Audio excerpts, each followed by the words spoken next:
Jim Haddon's Big Bend Outdoors with special guest Bob McGowan.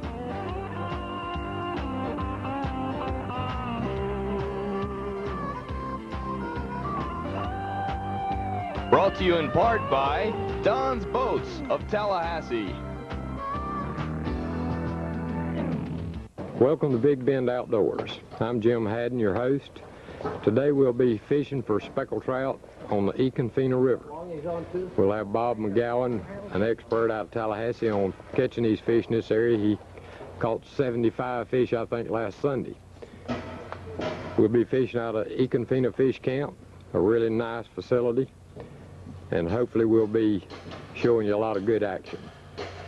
After the fishing, we'll bring you in and let you see a good interview with Bob, and we'll go over the tackle requirements and how to use them and what he's catching these fish on.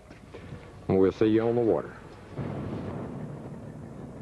When you come down to the Econfina River, you need to be careful. The river is extremely shallow over the first mile and very rocky. You could easily tear up a lower unit on an outboard motor or a propeller.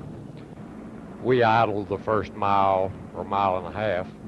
It's helpful if you have a depth finder to avoid these shallow rocky areas, and also to find holes that in the river that will at times hold fish. As we were idling along, we noticed one of these holes had fish in it, so we stopped to try them, but they turned out to be small fish, so we moved on out to where we'd originally planned to go.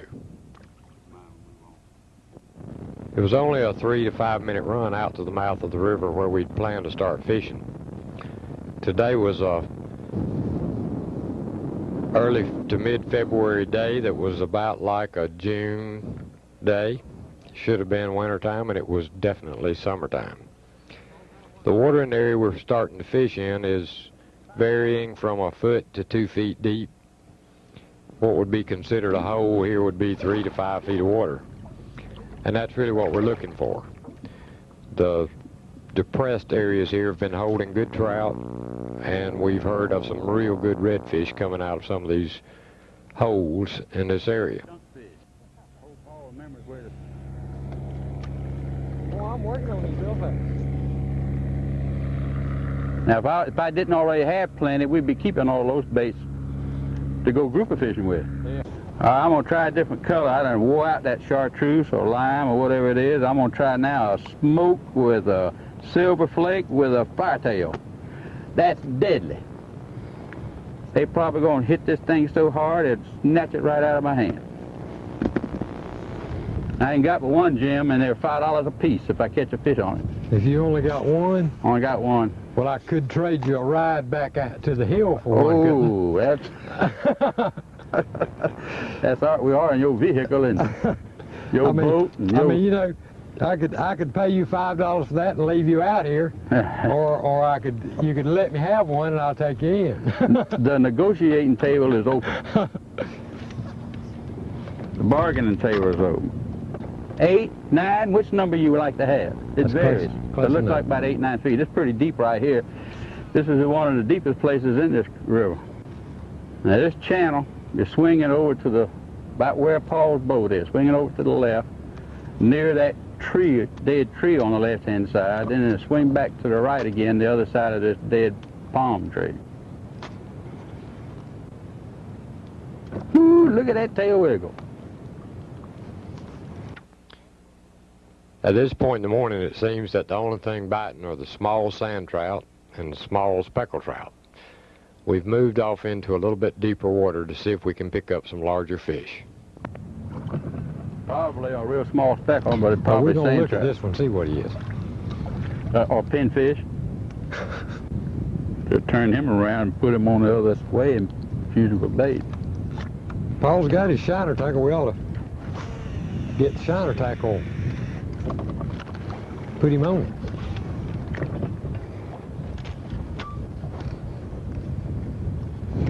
That what's been hitting me?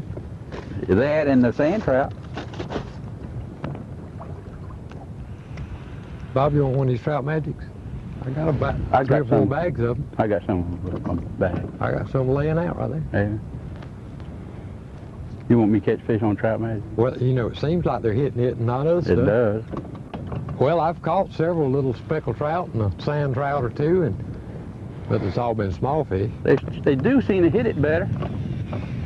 Because it might be junk fish. Did one hit it then? Yeah, I had 2 or 3 hits. I wish you'd quit catching those sand trout.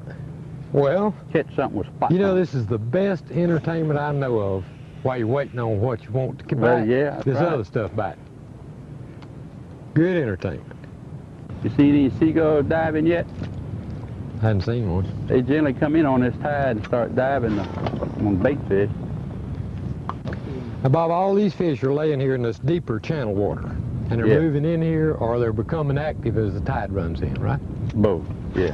They'll begin to get out of the deeper part and begin to spread out on each side of the channel and then start foraging around as the bait fish will move up on the shallow, so do the bigger fish.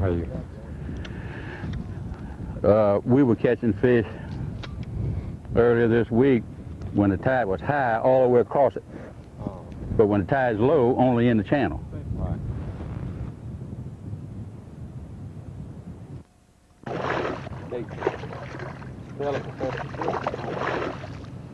All right. But that's a freshwater fish.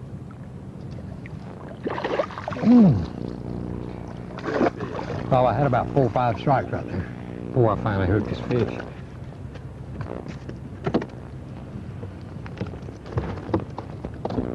Got one, Paul. A keeper. Oh, I tell you, he's busy. Don't they hit it hard? No, Sucked it up.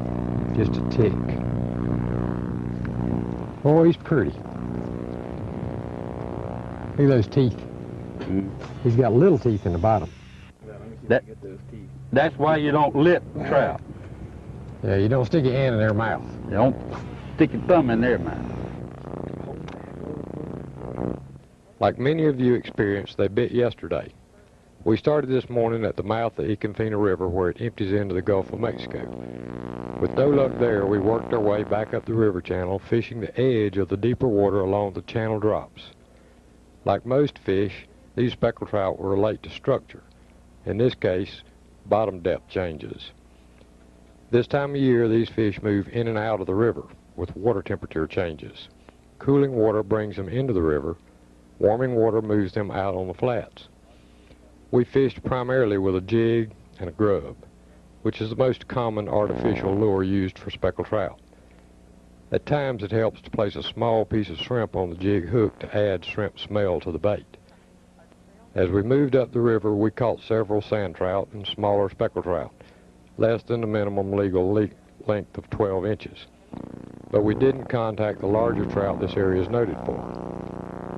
Although this area of the river has been producing some excellent catches, a strong warming trend with air temperature as high as the 80s has moved the trout back out onto the flats. We'll try this fishing again, as it can be very exciting action.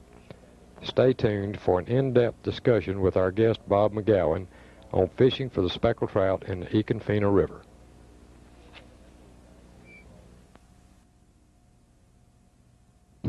Okay, we're here with Bob now, and we're going to talk about what these trout are doing and what you can expect them to be doing, so that hopefully when you come down to fish for them, you'll know where to look out of all of this expanse of water we've got here. Bob, we're here in what's supposed to be the wintertime, but actually it's like summertime. Right. What are the trout normally doing? What do you look for them to be doing this time of year? Normally when the water temperature in a normal wintertime pattern, when it drops down below 65 degrees and the temperature is on the decrease, these fish will move, redfish as well as trout, will move into these creeks and tributaries that flow into the Gulf in search of warmer water, because the water out there on the flats has dropped to pretty low temperatures. They move in here because the bait fish move in. Mm-hmm. And they got to eat all winter too, so they'll follow them on into these creeks and rivers, and will stay here as long as that water temperature is in the lower 60s. or below 60. Then as the water temperature starts to warm again, which is done now, they'll move out near the mouth of the river, and depending again upon the water temperature, they'll either run in and out during the rise and fall of this temperature, or they'll stay in here until it maintains a higher temperature till they can go back out. Right, now in the summertime, the fish will be offshore in cooler water. They won't be in here. Yeah. So we're talking about a winter to real early springtime type of situation. That's right. And sometimes in some of the rivers, they'll go on up as far as 10 miles. Is that right? Yeah. And we're talking about a situation here where the normal freshwater fisherman could enjoy this fishing with freshwater boats, Yeah. Sure. equipment, Same thing you with use for regular bass. bass fishing tackle, just regular casting rod and reel, That's right. or spinning tackle. Either one would be fine, right? That's right. I use the same tackle that I use, and the lures are different, but I use the same rod and reels for freshwater bass fish as I do for speckled trout, and not only in the rivers in this time of the year, but also on the flats. Sure. Bob, today we were fishing primarily with artificial lures. Do people fish for the speckled trout with shrimp or live bait or something? Oh yeah, I'm not that much of a purist that believes that artificial is the only way to go, but sometimes shrimp is the best way. Occasionally I'll tip my jig with little pieces of shrimp just to give it a flavor, or use this shrimp scent. But a lot of people will use a different type of rig altogether than this. They'll use a leader with a number 1 or number 2 hook on it, and we'll use just shrimp only. And then above the leader, they'll put a small egg sinker, and to get it on the bottom. Right. And we're fishing here now in the mouth of the Econfina River. You catch a lot better quality fish here, don't you, than in the other rivers? Yes, it does. Sure does. This and the Auxiliary River both. Okay. And also numbers. More quantity and a little better quality. So we're just talking about a 35, 40-minute drive from Tallahassee to good quality speckled trout fish. That's right. Sure is. There's some of the best in the North Gulf coast is in this area here, and all of these creeks from really the Finn Holloway all the way to Old Clockney River. Yeah, I think you told me you were here last Sunday, 3 or 4 days ago, and caught some 75 or 80 trout. Right where we are now. Quite a few of those were, what, 3 or 4 pound fish? I didn't have any 4 pound, but we had a lot of 2 and 3 pound fish. We have caught some 4 pound fish on occasion, but I didn't last Sunday. Right. There was a lot of other people catching fish in here as well. Right. Let's talk about primarily what we fished with was a lead head jig and a grub. We fished with both a paddle tail type grub, and we fished with a shrimp tail type grub. So we fished with 2 different type grubs just on a plain lead head jig. The color we used today was primarily chartreuse, or this is maybe a lime green compared to a chartreuse. You can see the difference in the 2 colors. Is that primarily the color you use? That's what caught practically all the fish on last week, that and the mirror. Okay, and I know we had most of our strikes and our fish today on that color, on the lime green one. Is that, you have other tackle options? Like I know that today you were throwing a mirror lure some. This is a sinking type mirror lure. That's probably the second most used. Other than the jigs, yeah. Other than the jig? Yeah, that's a hot pink color there. Do you use normally the sinking type, or do you use the top water type as well of mirror lure? And this time of the year in the creeks, I found that the fish have a tendency to hug the bottom more, and to use the top water, they've got to come a long ways up. The trout are primary bottom feeders. They will strike a top water lure, but much shallower water than what we have in here. I use top water a lot on the flats in 2 to 4 foot of water during the summertime. But in here, I use a slow sinker. Do you use primarily this hot pink color, or do you use other color? Other colors are good. Sometimes I have another one tied on here that's got a chartreuse belly, opposed to a pink one on that one. And the red and white's a good choice too. That's a good color. And we used, or Bob was using a little scent box. We were using a shrimp flavoring, I guess, or scent product on the grubs. And Bob's got a little deal here that was real handy for applying it. Tell us a little bit about this, Bob. What I do is I saturate this scent pad with wherever my secret weapon is. Anyway, you have a scent product, I have a scent like pad that a fish formula or something that's shrimp, right, shrimp flavored. Shrimp flavored fish formula to saturate this sponge in here on both sides. Then lay your lure. Lay your lure in it. In it like that. Usually you already have it tied on. Just close the lid on it. And just leave it there for just a few seconds and then open it up, and that saturates it on both sides. And it doesn't get, opposed to a way a lot of other people use it, they will take their shrimp spray and just spray it all over the lure, which they're holding over the side like that, and it gets all in the water or on your carpet and whatever. And this is not near as messy to use, and you don't waste as much of it. Right. So it's a real handy little device. I enjoyed watching you use that today. Oh. You can do it on hard baits as well. It doesn't necessarily have to be on the grub. You just have to be just a little more careful. Yeah, and I can feel it did a real good job. You know, instead of a dry field, it's a good oily coating. Yeah. Film on the whole bait. That's the same thing with this mirror lure, for example. Look at there, I didn't hang the hooks up. Yeah, you did good. All right, so you can use different flavors in that. This happens to have the shrimp.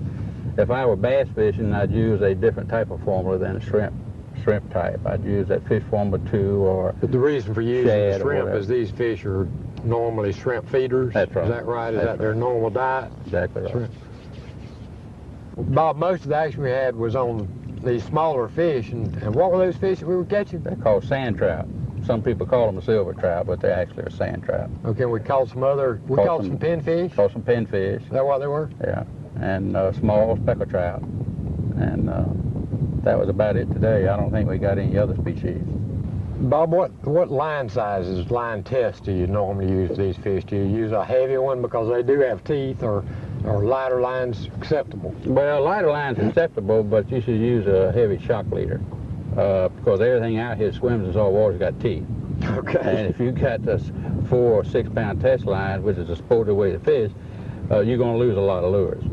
So I would recommend 15 to 18 inch a shock leader of about 20 to 25 pounds.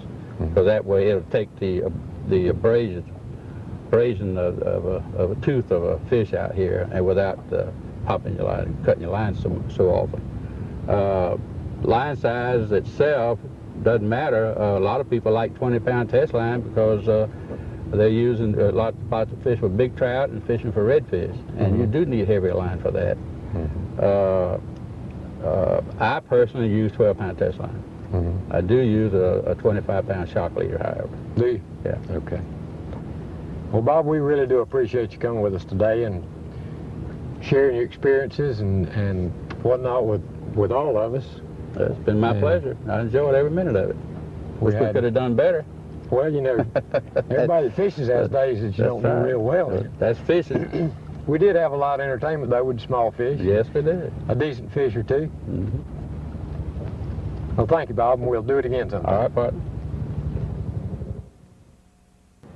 We've been here on the Econfina River today at the mouth where it empties into the Gulf, fishing for speckled trout, hoping maybe we might catch a redfish along with them.